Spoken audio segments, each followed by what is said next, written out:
माघ मास महात्म्य अध्याय 18। श्री वशिष्ठ ऋषि कहने लगे कि हे राजन, मैंने दत्तात्रेय जी द्वारा कहा गया माघ मास महात्म्य कहा। अब माघ मास के स्नान का फल सुनो। हे परम तप, माघ स्नान सब यज्ञों, व्रतों का और तपों का फल देने वाला है। माघ मास में स्नान करने वाले स्वयं तो स्वर्ग में जाते ही हैं और उनके माता पिता दोनों के कुलों को भी स्वर्ग प्राप्त होता है। जो माघ मास में सूर्योदय के समय नदी आदि में स्नान करता है, उसके माता पिता के 7 कुलों की पीढ़ी स्वर्ग को प्राप्त होती है। माघ मास में स्नान करने वाले दुराचारी और कुकर्मी मनुष्य भी पापों से मुक्त हो जाते हैं और इस माह में हरि का पूजन करने वाले पाप समुदाय से छूटकर भगवान के सदृश हो जाते हैं। यदि कोई आलस से भी माघ में स्नान करता है तो उसके भी सब पाप नष्ट हो जाते हैं। जैसे गंधर्व कन्याएं राजा के श्राप से भयंकर कल को भोगती हुई लोमेश ऋषि के वचन से माघ में स्नान करने से पापों से छूट गयी।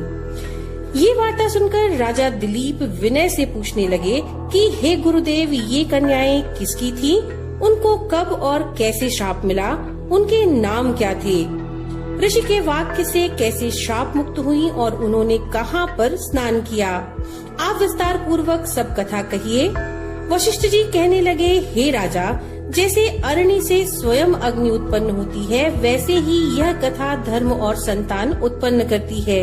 हे राजन, सुख संगीत नामक गंधर्व की कन्या का नाम विमोहिनी था। सुशीला तथा स्वर वेदी की सुंबरा, श्रीकांत की सुतारा तथा सुप्रभा की कन्या चंद्रिका, ये सब 5 समान आयु वाली तथा चंद्रमा के समान कांति वाली और सुंदर थीं।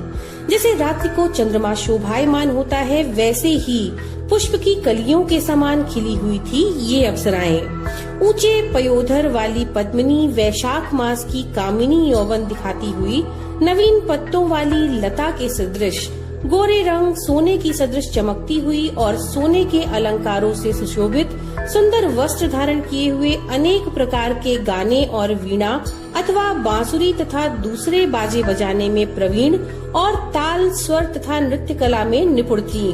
इस प्रकार वे कन्याएं क्रीड़ा करती हुई कुबेर के स्थान पर विचरती थीं।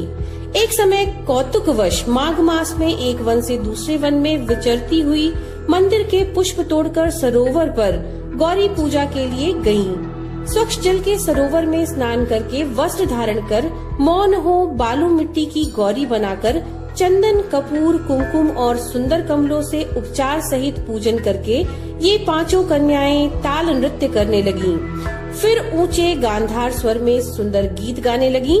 जब ये कन्याएं नाचने और गाने में लीन थीं, तो उस समय अच्छोद नामक उत्तम तीर्थ में वेदनिधि नाम के मुनि के पुत्र अग्निप ऋषि स्नान को गए।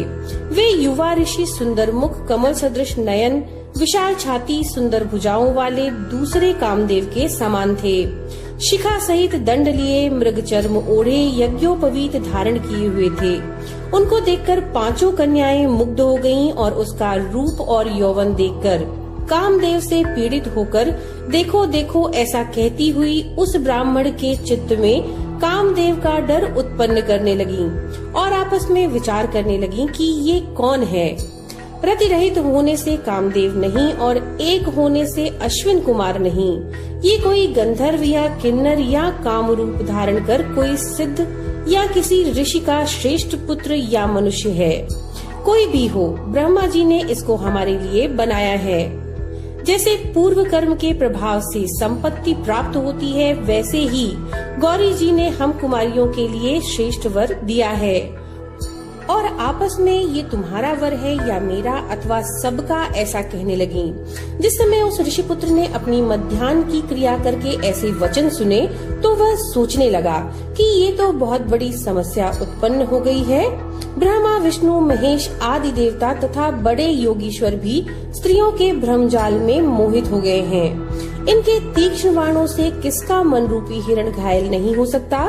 जब तक नीति और बुद्धि रहती है, तब तक पाप से भय रहता है। जब तक की गंभीरता रहती है, यम विधि का पालन होता है, तब तक मनुष्य स्त्रियों के काम रूपी बाणों से बीधा नहीं जाता। ये तो उन्मत्त और मुग्ध कर रही हैं। किन गुणों से धर्म की रक्षा हो सकती है? स्त्रियों के मांस, रक्त, मल मूत्र से बने घृणित तथा अशुद्ध शरीर में कामी लोग ही सुंदरता की कल्पना करके रमन कर सकते हैं। शुद्ध बुद्धि वाले महात्माओं ने स्त्रियों के पास रहना कष्टकारक कहा है, सो जब तक यह पास आए घर चले जाना चाहिए। अतः जब तक वह उसके पास आई, वह योग बल के द्वारा अंतर्ध्यान हो गया। ऋषिपुत्र के ऐसे अद्भुत कर्म देखकर वे चकित होकर डरी हुई चारों तरफ देखने लगीं और आपस में कहने लगीं कि ये क्या इंद्रजाल था जो देखते देखते विलीन हो गया।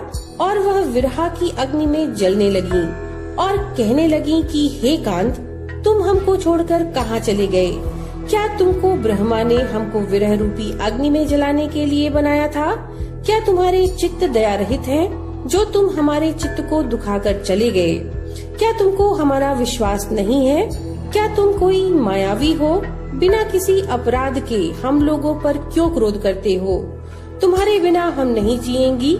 जहाँ पर आप गए हो हमें शीघ्र ले चलो, हमारा संताप हरो, हमें दर्शन दो। सज्जन लोग किसी का नाश नहीं देखते। तो ये थी माघ मास महात्म्य के 18वें अध्याय की कथा। नमो नारायण।